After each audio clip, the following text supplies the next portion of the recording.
السعد حل وخير الجمع قد وصلا ضيوفنا مرحبا وألف حيا هلا في ملتقى الخير طاب الأنس واكتملا سعادة ألفة في الله جل علا. السعد حل وخير الجمع قد وصلا ضيوفنا مرحبا وألف حيا هلا.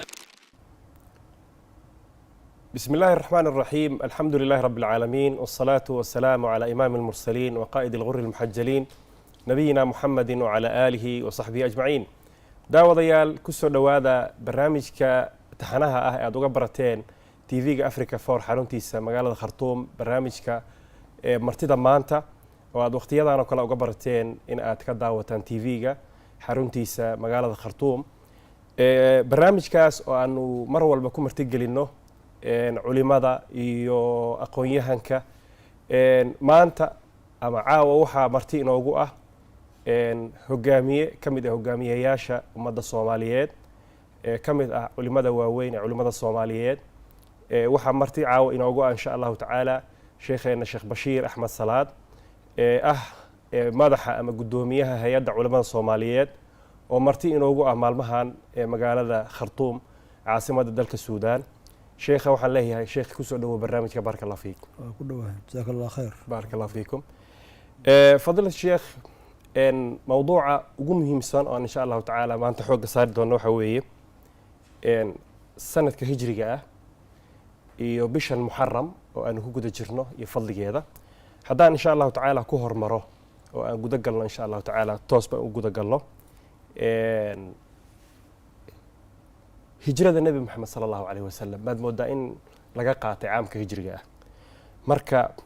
sidee bay ku bilaabatay insha Allah tacaala muqaddimad naga sii بارك الله فيك hijrada nabiga sallallahu alayhi wasallam. بسم الله الرحمن الرحيم. الحمد لله والصلاة والسلام على رسول الله صلى الله عليه وسلم. دمانتينا السلام عليكم ورحمة الله وبركاته. وعليكم السلام ورحمة الله. وإن سلام يا وأنا كما هذا علنا يا كلن كان مرتجلينتان. جزاك الله خير. sidoo kale maaragtay qanaadkan fadaa'iga ah TV-gan runtii dacwiga ah asna waan mahad celinaynaa dadaalka ay wadaan. intaas kadib runtii sida aad sheegtay munaasabo weyn baa lagu jiraa oo sanad cusub hijri ah baa noo bilowday. marka dee munaasabadan in laga hadlo yani dhowr mawduuc oo ka mid yahay mawduuca alhijra almuxamadiya min maka ila madiina laga hadlo sanad taga ee sanad yimid lafteeda cibrada laga faa'iideysanayo. tan kale laga hadlo bisha muxaram iyo fadligeeda iyo soonka maaragtay runtii maalmihiisa la joogo. marka mawduuc ballaaran weeye, laakiin mawduuca waa soo koobeynaa haddii la yidhaah. waxaan ku bilaabeynaa haddii la yidhaah insha Allah saa sheegtaba hijrada. saa la socotid yani taariikhda muslimiinta waxay isticmaalaan waxaa loo yaqaan caam hijri bay isticmaalaan oo taariikhdooda ama sanadkooda hijradaas ayaa lagu xiray. sababtuna waxa weye hijradu dhacdo weyn ayay ahayd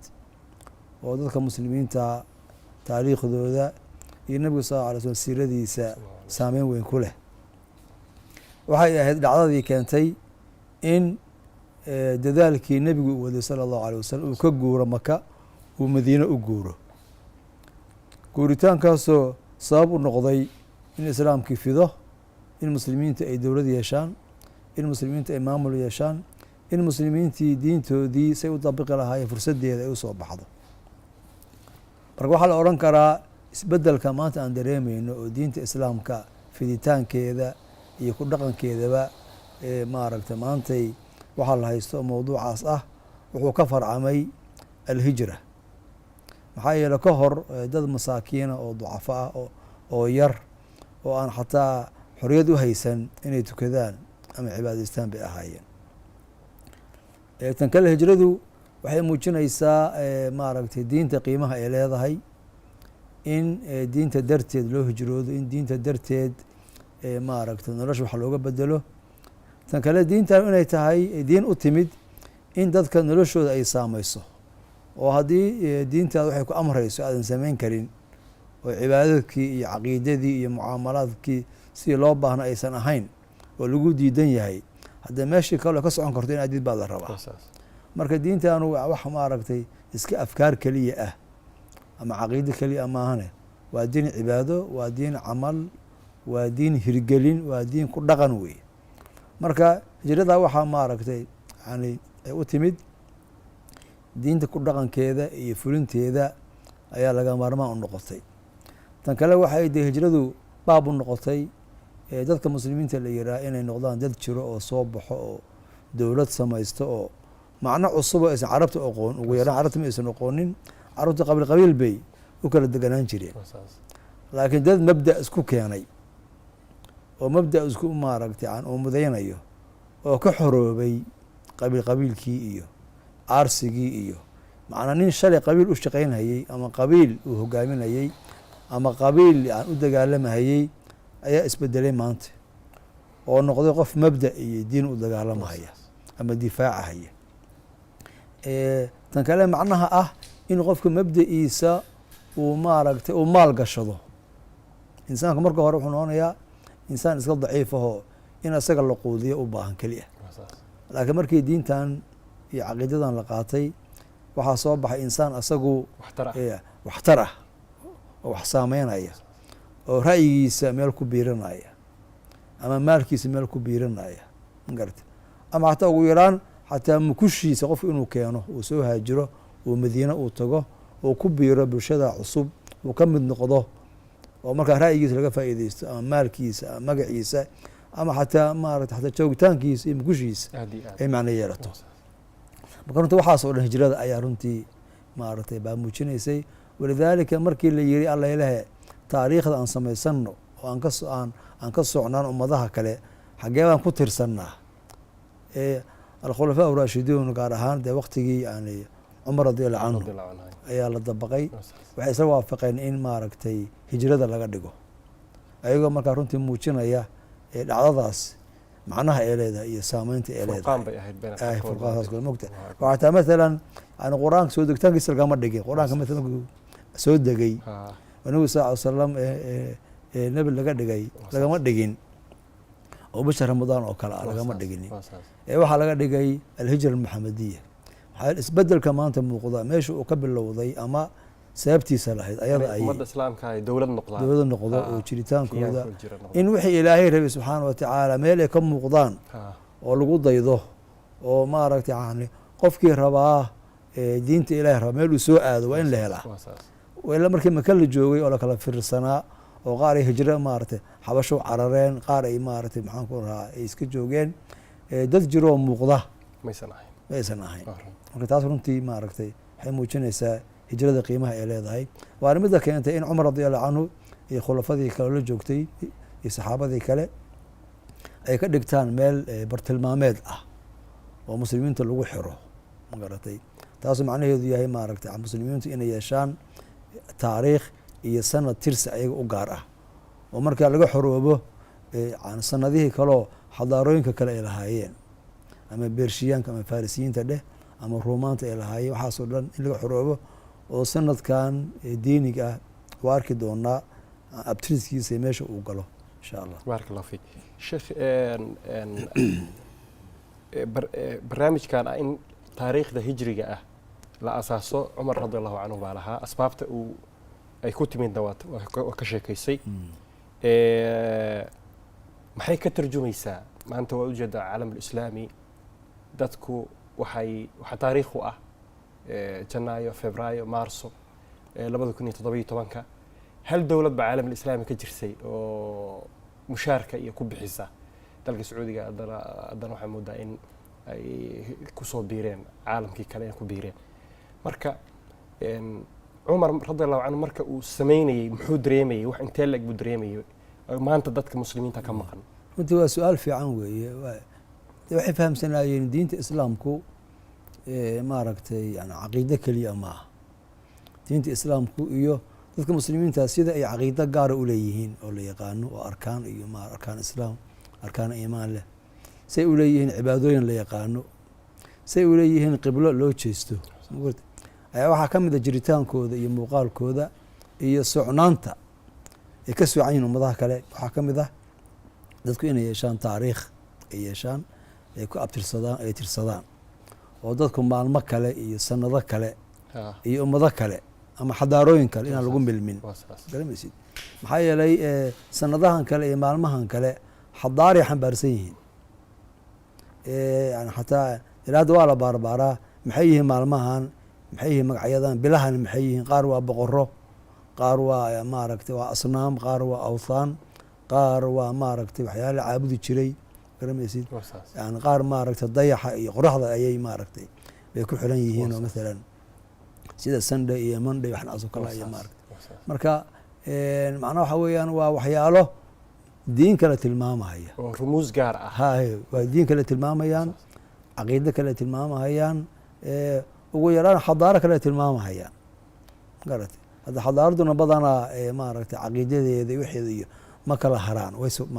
is wadataa marka diinta islaamku wax kala hara ma aha marka in caqiidadiina maaragtay islaami noqoto taariikhdii iyo abtirsigii iyo maalmihii sanadkiina cumar radiallahu canhu iyo saxaabadii ay xadaaro kala raacaan ayaa dee maarata ayaa sax noqon weyday marka inay noqdaan dad jira oo maaragtay maxaanku rahaa xadaaradooda iyo maalmahooda iyo bilahooda iyo sanadku u gaar yahay waa shay markuu bilaabay radiallahu canhu xataa inuu lacagta bedelo saas kale haa lacagta la bedelay waxba hortii maarata baa la sameeyey marka taasaa keentay in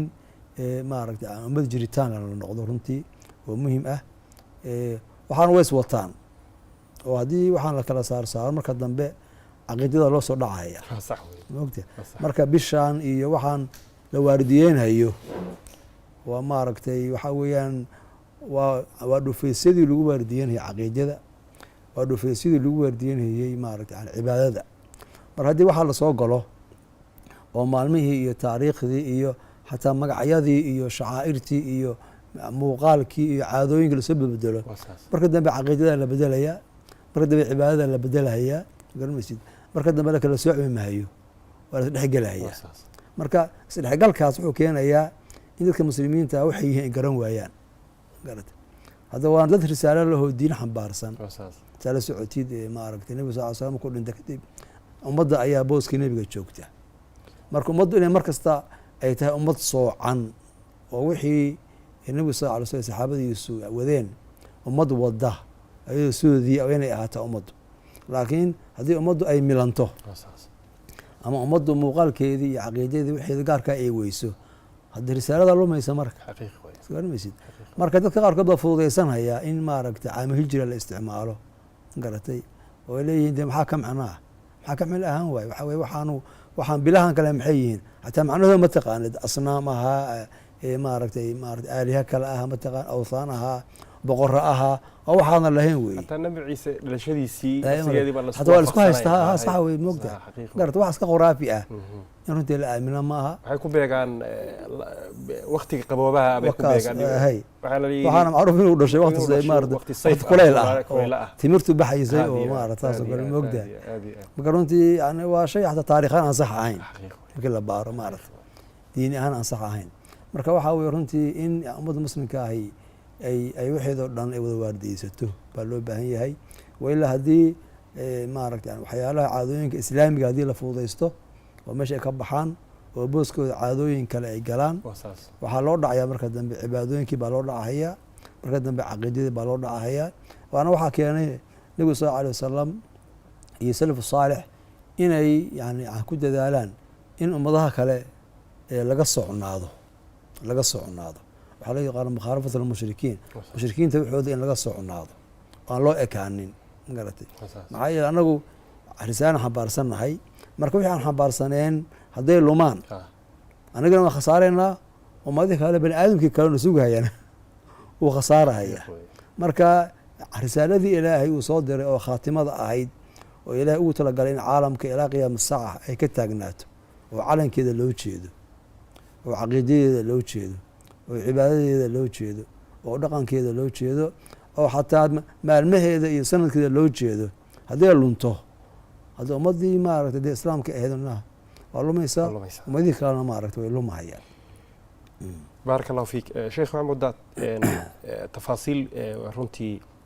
qiimo badan aad naga siisay bulshadeena muslimka ah in lagu wacyigeliyo oo ducaadu ay ku wacyigeliyaan maysan habboonayn in taariikhdaas ay tahay taariikhdayadii oo mar walba sanadkii markuu dhasho laysku wacyigeliyo ahmiyadda taariikhda hijriga ay leedahay runtii waa muhim jiddan maaragta xataa hadda ducaadda iyo culamada keliya uma taalo waa shay xataa dowladaha u yaalaan maxaa yeele dowladuhu mas-uul bay ka yihiin inay ummadda waardiyeeyaan ummadda ay dowladda u yihiin waa ummad diin leh garata marka ummadda diinteedii iyo caqiidadeedii iyo maaragtay iyo wixii ilaah subxana wa tacala ku ammaanaystay in la waardiyeeyo wey waxaa laga mas-uulka yahay ummadda cabitaankeeda iyo cunitaankeeda iyo cayaaraheeda keli a maaha garata waxaa laga mas-uul yahay waxaa weeyaan ummadda diinteeda laga mas-uul yahay iyo caqiidadeeda marka in ummadda wixda loo waardiyeeyo oo maaragtay hadda maalan hadda adiga sheegahayo siga looga tegey lasoo nooleeyo runtii dad badan baa ka qayb qaadan karaa inay soo nooleeyaan ducaadda iyo culamada waa sheegtay inay wacyigeliyaan oo dadka uga waramaan ay runtii dadka loo sheego wasaaradaha maalan wasaaradda waxbarashada oo kale inay ugu yaraan macalinka markuu maaragtay uu galaas uu soo galo inuu sabuurada ku qoro taariikhda hijriga ugu yaraan magaratay baa ka mid ah waxaa ka mid ah wasaaradda warbaahinta iyo iclaamka maalan markay sheegayaan akhbaarta oo kale magaratay waa aragtaan filaya b b c da iyo kuwa kaleo maarata b b c da gaala iska leh kuwa anagoo aan leenahay maalinta markay sheegahayaan taariikhda miilaadiga un bay sheegaan hijriga inay sheegaan maxaa u diidahaya garamaysid waa mushkilo marka waxaa weeye in aad ka baxdid waxaan jirin noqotid adoo dhan waxaan jirin aan noqotid keliya runta sax ma ah marka waxaa la samayn karaa wasaaradda warbaahinta isticmaali karta wasaaradda tacliinta iyo macalimiinta baa isticmaali kara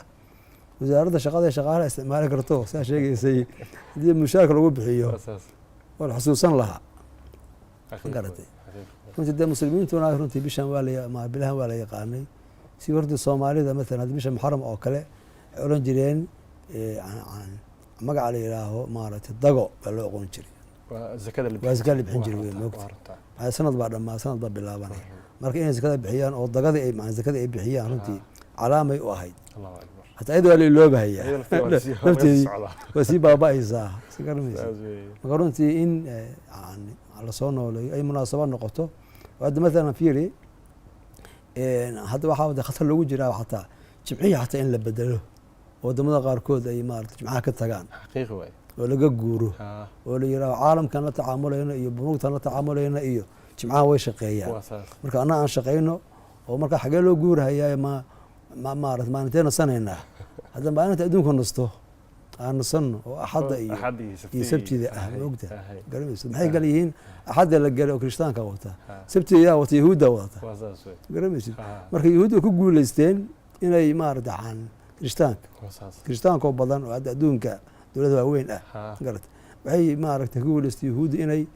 afka ugeliyaan sanka u geliyaan maalintoodii oo sabtida ah garata oo sabti dowladda ugu fiican halfday ay shaqeyso moogta garata marka de waa la ictiraafay nimankii marka in maanta annaga teenii aan kasii soconno oo labadoodii aan maaragta aan ku milmayno runtii waa ayaandar wadamada qaarkood magaratay runtii saasaa dhacda marka waxaan ka wadaa runtii in lasoo nooleeyo ducaadda culummada wasaaradaha dowladaha kulli maaragtay qolo kasta kaalin ayay ku leeyihiin jazaaka allahu khayran iyo waxaan moodaa badanaaba waxay iska noqotay dhaqan wax walba wacyigelin ah culimada kale dhankooda laga sugo waa arrin runtii aan sax ahayn maadaama diintu ay diintayadii dhammaan wada tahay madaxweyne ilaa qofka ugu hooseeya inay ka wada qayb qaataan waa laga maarmaan sheekhi fadil sheekh ilaahay ku xifdiyo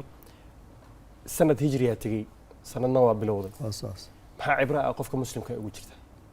runtii aan cibro waa yahay oo qofka muslimka ah qof horta haafil ah oo iska dhoohan ma aha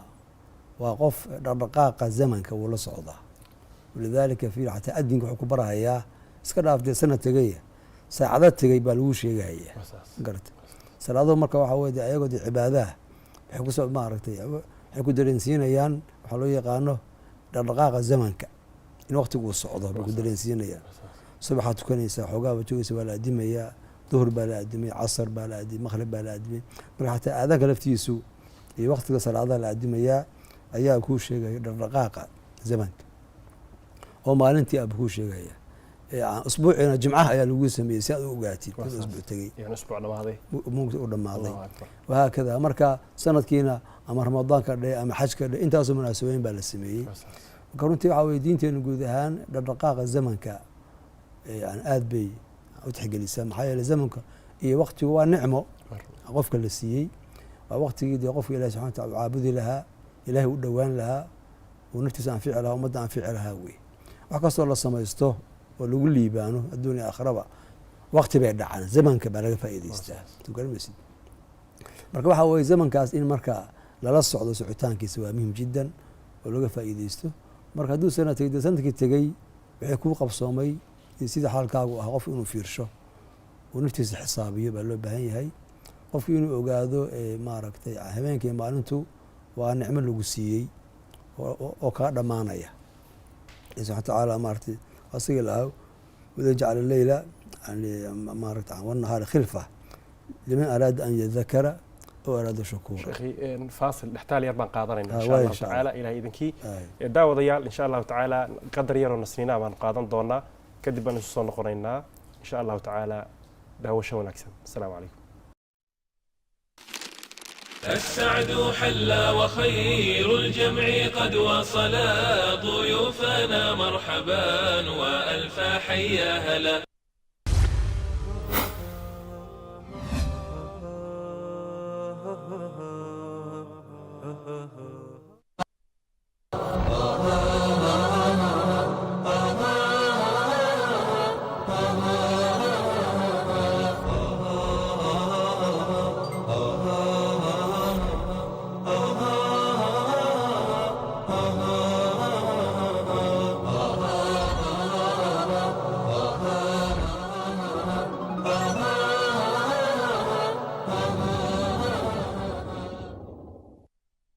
حلى وخير الجمع قد وصلا ضيوفنا مرحبا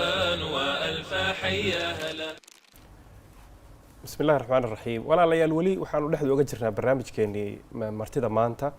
وحنا مرتي مانتا إنه جوه فضل الشيخ بشير أحمد صلاد مدح هيئة علماء الصوماليات ومع مها مرتي إنه جوه دلك السودان موضوع أنه كهل لنا وحكوسها بسنة sanadka hijriga ah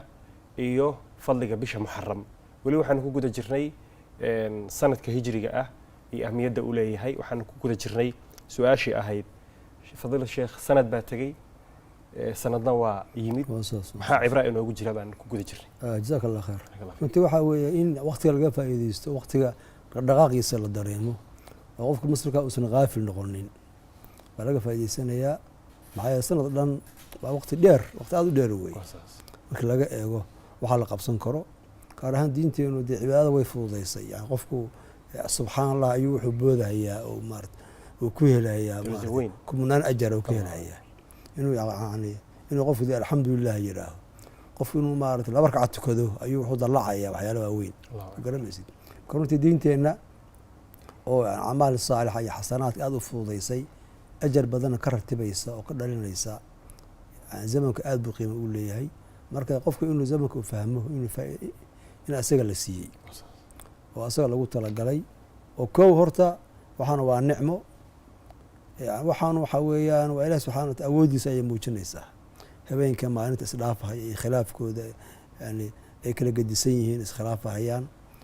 maaragtay maxaan ku rahaa dhaqdhaqaaqa koonkan socda marka waa aayad ilaahi subxaana watacaala weeye marka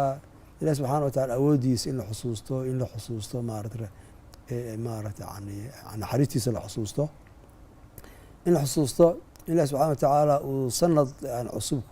uu ku bilaabo weli jaaniskii uu ka hor yaallo oo qofku isgaari karo oo haddii maaragtay wax kaa dayacmeen qofku uu maaragtay uu isgaaro oo qofku wixii yani ka dayacmay uu gadaal ka gaaro marka dhaqdhaqaaqa habeenka iyo maalinta maaragtay waa waqti ilaah subxaana watacaala lagu mahadnaqo lagu xusuusto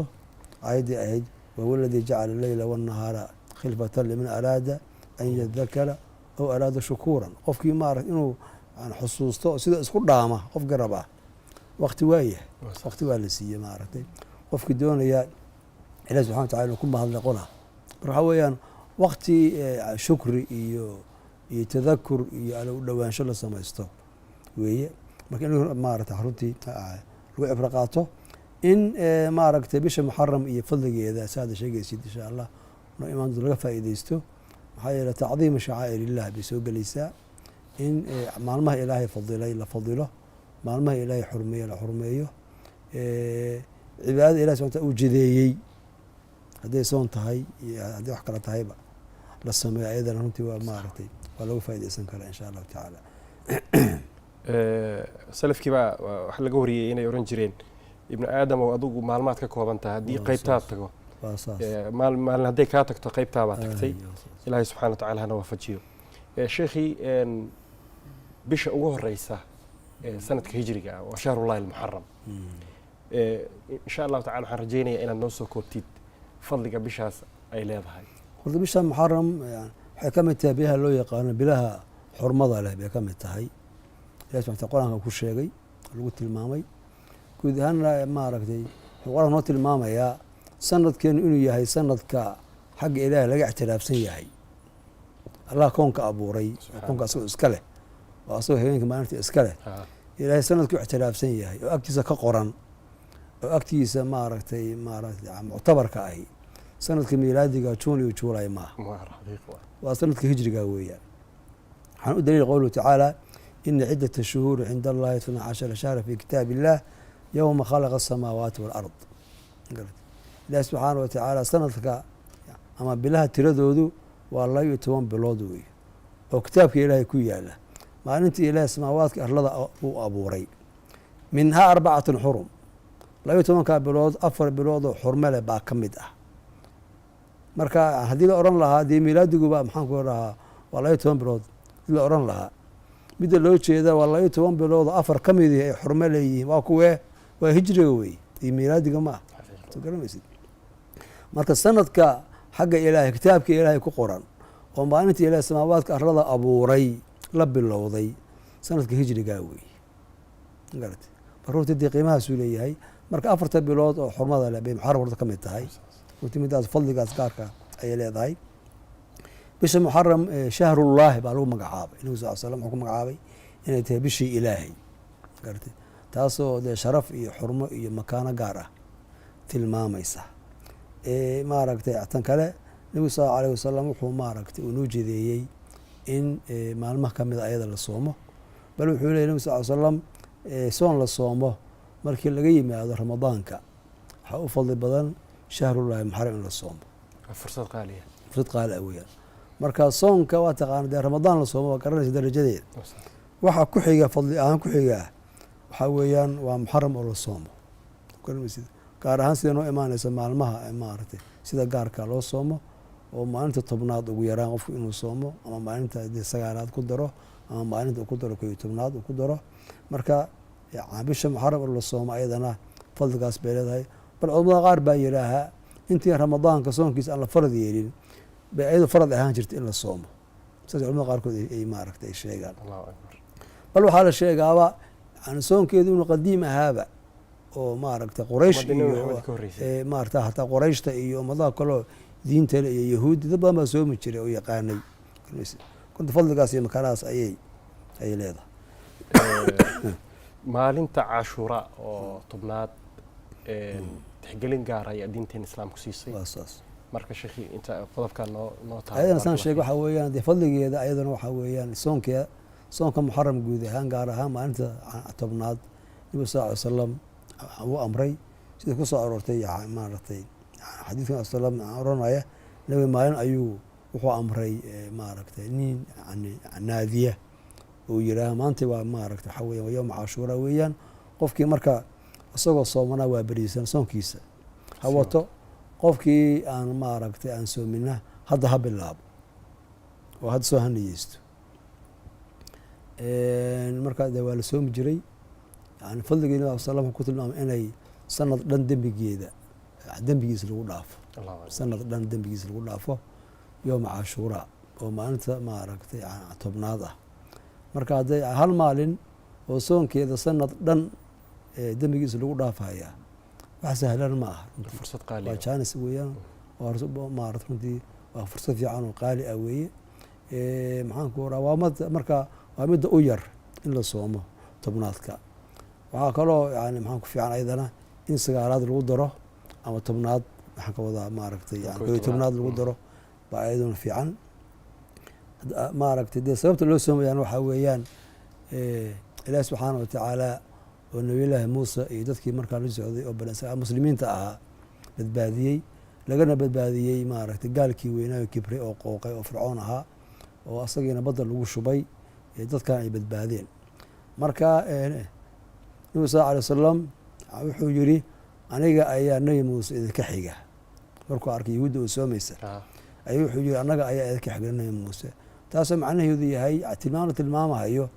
ambiyada iyo inta raacdo rumays baa isku dad ah baa isku dad ah kala zaman bay ahaan karaan kala luqay ahaan karaan kala qowmiye ahaan karaan laakiin maadaama isku mabda yihiin oo isku diin yihiin isku caqiida yihiin ay risaalo wada xambaarsanaayeen waa isku dad wey marka dad isla farxahaya oo kii guuleysta kaloo guuleysta maaragtay ay la mid tahay kii cadowgiisa la halaago inuu maaragtay kale uu la mid yahay marka dad isku cadow ah dad isku farax ah dad isku dareen ah dad maaragtay isla murgahaya haddii wax dhacaan maaragtay isla murgahaya saas weeyaan nabi sal wuxuu leeyahay ana awlaa bimuusa minku nabiyullahi muuse aniga ayaa idinka xiga oo idinkaga awleysan aayadda kale waatay lahayd ina awla annaasi biibraahiima liladiina itabacuuhu wahada nabiyu waladiina aamanuu waa nebi ibraahim oo nebi runtii dee maarata caana ah oo diimo fara badan ay maaragtay ku abtirsadaan ama isku dayaan inay maarata ku xogtaan soo garamaysid ama isku dhejiyaan waa la diiday waxaa leeyahay maaragtay nebi ibraahim markuu joogay kuwii raacay ayaa maarata xaq u leh iyo nebi maxamed sala allahu alayh wasalam iyo kuwa hore maarata nebi maxamed rumeeyey ayaga marka waxay yidhahdeen yahuudi buu ahaa nasaari buu ahaa hadda qof sharaf labu ahaa moogtahay marka cid kasta inay xoogaa ka hesho isku dayeysaa garatay ama isku dhejiso waa laga diiday waxaa li ma kaana ibraahim yahuudiyan walaa nasraaniyan walaakin kaana xaniifa musliman wamaa kaana min almushrikiin marka islaamkaas nabi ibraahim uu maaragtay loo sugay maaragtay ayaa ambiyado dhan ka wada dhexeeyey marka nabiyullaahi muusa oo runtii maaragtay dhib fara badan maray iyo qoomkiisiiyo marka ayagu muslimiinta adduunka jira ahaa inay badbaadeen oo fircoon oo hadda maaragtay runtii qooqay oo kibray bal fiili markii xataa dalka uga baxeen kamuusan harin iska daayo iska tagaan meeshan ha aadeen adduunka waa waasica wuu dabagalay bal maxaa wada waa imtixaan moogta garata marka ninkaas qooqay oo dad masaakiin oo iska tegey xataa ka hari waayey garamaysid oo ammaan siin waayey oo oran waay hadday iga tageen meeshan baan ka baxeen oran waaye xataa oo qooqiisa uu gaarsiiyey meelay tagaanba inaan ka daba tagaa ayaa la halaagay dee nabiyullaahi muusa iyo maaragtay iyo qoomkiisiina waa tii la badbaadashay marka waxaa weeyaan waa munaasabo ahluliimaanka o dhan ka wada dhexaysa ayaa loo jeedaa taas macnaheedu yahay si iskugu xiran yihiin dadka ahluliimaanka iyo in nicmooyinka maaragtay iyo barwaaqooyinka xag ila ka imaanaya in shukri lagu qaabilo iyo aan lagu qaabilin maxaan ku rahaa xaflado iyo muusigi maala maanta yani wadamada maalinta xorriyadda heleen oo kale maalan haddaa fiirisid sidii wax yeelahayaan garat war meesha loo baahnaa nicmada in maaragtay lagu shukriyo ilaah subxaana watacaala oo ilaahay loo dhowaado oo la cibaadaysto la soomo ama la sadaqaysto wax un moogta cibaada la sameeyo ayaa maaragtay macsi baa lagu jawaabahaya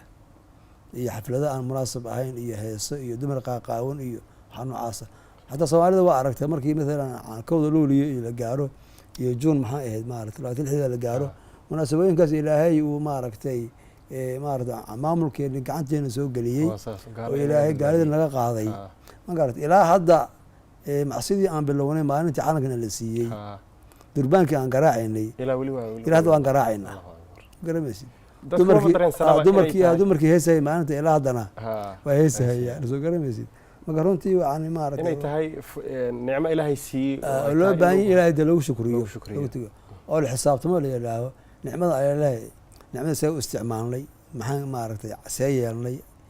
maamul baan helnay annaga saa isku maamulna waa in la yidhaahaa marka meesha la xisaabtami lahaa oo si degan wax loo fiirin lahaa la fiirin maaye ummadda durbaan iyo heese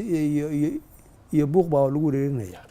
sax ma ah marka diinteenu waa diin xasiloon waa diin nicmooyinka si degan uga faa'iidaysata si degan u fiirisa si degan uga jawaabta weeyaan بارك الله فيك. جزاك الله خيرا. sheekh waxaa moodaa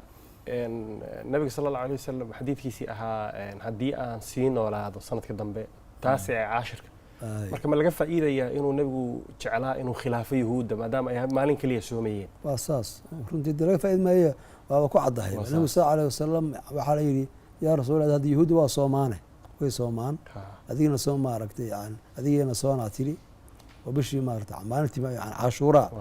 waan soomaynaa marka noocaas isku ekaanta ah baa soo baxday nabigu sal slam wuxuu yidhi haddii aan noolaado haddii aan la yidhaaho maalinta sagaalaad baan ku darahayaa si nimankaas aan u khilaafno marka in dadka muslimiinta ah ay dad soocan noqdaan inay tahay maqaasida diinta baa ka fahmaysa. allahu akbar. oo xataa meesha xataa la iskaga ekaan lahaa in la iska jiro maxaa yeele haddii maaragtay aan ku milanno ayagu ekaano risaaladii iyo muuqaalkii iyo maaragtay nala soo aadi lahaa baa meesha ka baxaya marka maaragtay in maaragtay dadka gaalada ah la khilaafo oo aan maaragtay aan loo ekaanin oo caqiidadooda iyo cibaadadooda iyo munaasabooyinkooda iyo ciidahooda waxaas aan maaragtay la dhexboodin ayaa loo baahan yahay oo la iska ilaaliyo maxaa yeelay haddii la dhexboodo waxaa weeyaan haddii caadooyinkooda iyo maalmahooda la qaato kadibna cibaadadooda la qaadanayaa kadibna caqiidadooda baa la qaadanayaa kadibna waxaa leeyahay waxoo dhan ba isku mid weeye maxaa macnaha baa leeyahay maalin lawid waxaan fadiil sheekh daawanayay in madaxda dowladaha muslimiinta ka mid ah waxay ahayd sanadkan hijriga markuu dhashay wuxuu yidhi waxaa maanta runtii aan aad ugu faraxsanahay muslimiintana inay u tahay sanad guuradii hijriga ahayd yuhuuddana ciid baa kusoo beegantay marka inay labadii isbarbar dhaceen oo isku mid ay noqdeen waxay kutusaysaa in la wada noolaado oo fulaan oo magaciisi oo marka waxaan moodaa qodobkaas in dad badan aysan ku baraarugsanayn. mar hortii waxaa weeyaan dee in moogtahay la wada noolaado dadka ilaahay wada nooleeyey hadda ku khasban yihiinba inuu saacasa marka uu saan yeelahayo uu leeyahay maaragtay taasuuca ayaan soomayay walaha waa la noolaayeen magaalada la joogeen garamaysi marka haddii la wada nool yahay in maaragtay la isku ekaado laguma khasbana garatay marka dad baa jira khadar ka fahamsan wada noolaashaha oo maaragtay u fahmaya haddii diinteeda aan haysto isna tiisa uu haysto in la kala guurahayo saasna ma aha garamaysi marka waxaa weeyaan dadku maxaan ku rahaa mucaamalo fiican bay ka dhaxaynaysa deris baa ka dhaxaynaya culamadu waa ka hadlaan maaragtay deriska derashooyinka uu leeyahay garatay qofka gaalka oo deriskaaga ah xaqa deriska ayuu leeyahay garamaysid xurmu kugu leeyahay ikraamul jaar buu soo galahayaa garamaysid marka waxaa weeye maaragtay iskuma xirna nabi sal slam sidaan leh oo odhanaya maaragtay maalinta sagaalaad baan soomahayaa si aan maaragtay aan yuhuudda ikhilaafo way la deganaayeen yuhuudda wuu la tacaamuli jiray maaragtay waxbuu ka gadan jiray dayn buu ka qaadan jiray xataa wiil yahuudi slam ayaa maarata nabi sal ly slam u adeegi jiray oo u khidmayn jiray oo ka mid aha dadka maaragtay adeegyaashiisa ah saas garamaysa marka laba shay isku xiran ma ah marka annagoo soocan oo wixna ilaashanayna ayaan dadka mucaamalo wanaagsan iyo akhlaaq wanaagsan iyo soo dhaweyn wanaagsan kula tacaamuli karnaa laba shay isku xiran ma aha. jazaaka allahu khayran. fadl sheekh caalamku maanta wuxuu noqday magaalo oo kale telefishinadii iyo wasaa'il tawaasulkii iyo barihii bulshada oo dhan marka waxyaalo badan oo dadku aysan waagii hore aqoon jirin ba hadda dadku barteen waxyaalaha waxaa ka mid ah shiicada ama nimanka rawaafidda la yidhaahdo oo runtii muslimiinta dhib badan ku haya maalinta cashuuraada ayada ramsi gaar ay u tahay oo xaflado khaasay qabsadaan oo waxyaalo badan bay qabsadaan marka qodobkaas inaad runtii daawadaha aad ka dhargisid baan jeclaan lahaa. jazaaka allah khayr runtii waa su-aal muhiima weeyaan maxaa yeele waxaa in saxda khaladkooda la sheego waa muhim jiddan. anaga cashuurada ka hadlaynaa waa cashuuradii nabiyullaahi muuse ilaahay uu badbaadiyey waa tii nabigana sal alay wasalam uu soomay uu yidhi maaragtay ana awlaa bimuusa minkum taas weeyaan. middan kale waa dhacdo kale oo berigii yani xuseen bin cali radi allahu canhu maaragtay waktigiisii iyo waktigii maaragtay yani yaziid ibn yaziid ibn mucaawiya uu maaragtay ahaa khaliifada ahaa khilaaf baa dhacay dadku dee ayagu muslimiin ahay bay maamulka isu khilaafi karaan khilaaf baa dhacay marka khilaafka wuxuu keenay in xuseen bin cali la dilo maxaa yeele asna hadda dagaal inuu dowladdii maaragtay dowladdii u bogi waayey waxbuu ka tabanayey marka dowladdii maadaama wax ka tabanayo tabashadiisii inuu dagaal aado ama dagaal abaabulo ayay keentay markuu dee dagaalka abaabulona isla dagaal baa loogu jawaabay inkastoo la yidhaaho mar dambe ayuu isgartay oo maaragtay in mushkiladda lagu xaliyo wadahadal ayuu maaragtay runtii u jeclaa laakiin qoladii kale ayaa ka diiday runtii siday noqotoba runtii way dhacday xuseen bin cali waa la dilay marka maalinta la dilaya baa cashuuro kusoo beegantay marka halkaas ayay shiicadu cashuuradii la yaqaanayba way bedeleenba oo cashuuro munaasabadeeda iyo xurmadeeda iyo maaragta waxaa laga hadlahayaaba inay diliinkii la dilay xuseen bin cali yahay bayba ka dhigeen waxay ka dhigeen maalin ay musiibadaas runtii musiibo wey maxaa yeelay dee maarata xuseen bin cali nabiga sal ly slam dee wiilkiisii awoogu ahaa ah oo saxaabi ah oo nin caalima ah oo nin fadli badan oo aalbeyd ah oo xurmo badan lahaa in la dilaa waa musiibo weyn oo maalintaa dhacday marka musiibadaas in la nooleeyo oo ayada la xusuusto oo ummadda la xusuusiyo bay u bedeleen runtii middaas de waa khalad ka horta cashuura dee munaasabadeedu munaasabad waxaan ka horeeyay ayay ahayd waa ka horeysay marka sidii nabiga sal uu ku ogaa oo saxaabadii hore ay ku ogaayeen oo cali bin abi talib ku ogaa inay ahaatay ahayd in la bedela maahay haddii musiibadan dhacday haddii musiibadan waa musiibo dhacday weeyaan waana dee laga xun yahay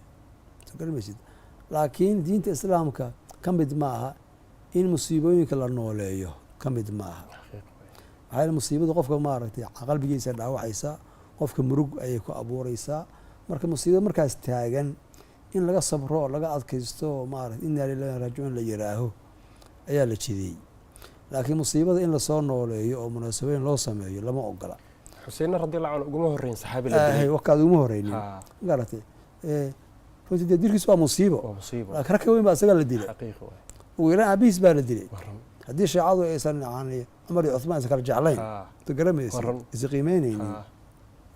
aabihiis waa la dilay oo asaga ka fadli badnaa oo ka makaano badnaa weliba dabka la dilahayaa isagoo dagaal u socdo maahane isagoo maaragtay hasaa u socdo oo gurigiisa jooga oo meel iska marayaa la dilay garamaysa wax hadda loo soo loo aaday oo hadda maaragtay loo raacdana ma jiraan been xuseen bin cali uu dagaal soo aaday oo xoogaa maaragtay mushkilad siyaasadeed buu ku jiray garamaysid marka cali bin abi aalib oo xuseen ka fadli badan oo khaliifo ah oo khalifa raashidiin ah oo 10 mubashirin biljanna ah oo maaragtay may cidlaa maaragtay laga maagay oo la dilay dilkiisii oo musiibo ah shiicadu munaasaba uma sameynin munaasaba uma sameynin way ka aamuseen oo shay caadi bay ka dhigeen marka imidkan munaasabo loo sameeyaa cid un baa ka dambeeya cidday tahaba waxbaa ka dambeeya maxaa yeelay diini ahaan haddii qofka makaanadiisa ay tahay haddii qofka maaragtay fadligiisa ay tahay hadday qofta madluumnimadiisa ay tahay kuli cali baa ku leh radiallahu canhu isagaa ku leh isagaa ka madluumsan xuseen garatay isagaa maarata cali u gardarooday isagaa ka fadli badan isaga ayaa muslimiinta ugu muhiimsanaa oo khaliifadii muslimiinta oo madaxweyne u ahaa waxaasoo dhan baa dhacay marka musiibadii cali bin abi taalib ku dhacday iyo cuthmaan ka horeeyey iyo cumar ka horeeyey garatay waxba lagama soo qaaday middan unbaa la boombuuyey runtii marka waa khalad maxaa yeelay maalin taariikhda islaamka iyo taariikhdii ambiyada iyo nabiyullahi muusa la yaqaanay oo si gaara loo xurmeyn jiray in macnaheedii la bedelo waa khalad in musiibo la nooleeyo musiibada maaragtay loo sameeyo munaasaba diinta islaamka ma ogola maxaa yeeley insaanku tii dhacaysaa naga badanoo saanka aan la annahay inta qof baa la dilaya qofkaaga dhimanaya ada wax ku gaarahayaan marka muslimiinka nool oo hadda socdo oo fareeshka ah oo lifeka ah ayaa sabarkooda si laga yeeli lahaa u baahan dadaal u baahan soo garamaysid inaan soo nooleeyno musiibo hore oo tagtay sax maaha intaa waxaa dheer haddii musiibadaas dhacdadaas beenta laga sheegayo baa dheer beenta laga sheegayo buunbuuninta xuseen bin cali ee maaragtay maxaan ku dhahaa la buunbuuninayo saxaabadii oo dhan isaga looga fadlilahayo isaga dilkiisii dilishii kala dhacay maaragtay maxaan ku lahaa حتى أيق جسديا بسوا وعيان ayaga laftooda marka xataa musiibada say maaragtay xataa uga jawaabahayaan magaratay ayagana isdilaan in isdhaawacaan dhig iska daadiyaan magaratay marka runtii bidcooyin iyo khuraafaad aad u tiro badan runtii bay ku jiraan runtii waxa diintana dee maaragtay yani asal kule ma aha marka in lagu raacana waa xaaraan waa muxaram wax la ogol yahay ma aha waxaan moodaa barnaamijkii gabagabadiisii barnaamijkiisii inaan soo gaarnay daawadayaal insha allahu tacaala berri oo jimco ah waxay ku beegan tahay maalintii 9aad shahrullahi almuxaram maalinta sabtidaana waa maalintii 10aad oo cashuura ah insha allahu tacaala waxaan rajaynayaa in laga faa'iidaysan doono soonkeeda waxaan u mahadnaqayaa fadiilata sheekh doctor sheekh bashiir axmed salaad guddiga ra'iiska hay-adda culimada soomaaliyeed oo runtii maanta nagu sharfay inuu stuudioga nagu soo booqdo barnaamijkan nagala qayb qaato runtii aad baan uga faa'iidaysanay ilaahay subxaanahu watacaala waxaan ka baryayaa inuu kulamada noocan oo kale ah uu noo kordhiyo noo ziyaadiyo jaanis dambana insha allahu tacaala aan sheekha u helo inta aanu barnaamij dambe oo kan oo kale mid ah isugu imaan doono waxaan idinkaga tegayaa daawadayaal idinkaga tegaynaa assalaamu calaykum waraxmat ullaahi wabarakaatuh السعد حلى وخير الجمع قد وصلا ضيوفنا مرحبا وألف حيا هلا